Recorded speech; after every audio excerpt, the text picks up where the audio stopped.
Welcome to the Learning Pines YouTube. We hope this video helps. You start by preparing the phone and locating the keyboard app. Make sure battery is above 20% and a stable Wi-Fi or mobile connection is active. This prevents interruptions. Next, identify the keyboard name, Gboard, SwiftKey, Samsung keyboard, because the update path differs slightly.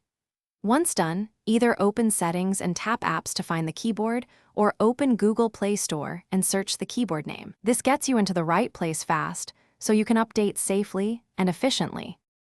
You now perform the update through the Play Store for most keyboards. On the app page, tap Update if visible. If not, tap Manage then Advance to check for pending updates. Allow any requested permissions and watch the download progress. Installs often happen automatically after download, so wait until the progress completes. If the keyboard is pre-installed or on Samsung, use Galaxy Store or Settings software update paths. Once installed, you'll be ready to verify changes and re-enable features you use daily. You finish by confirming the update and testing the keyboard. Open the keyboard settings to check the version number and re-enable personalized features like predictions and themes. This explains why some settings reset.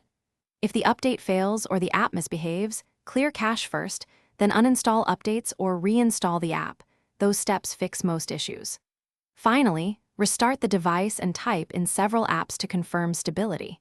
If problems persist, contact app support or roll back updates if the store allows it. Thanks for watching.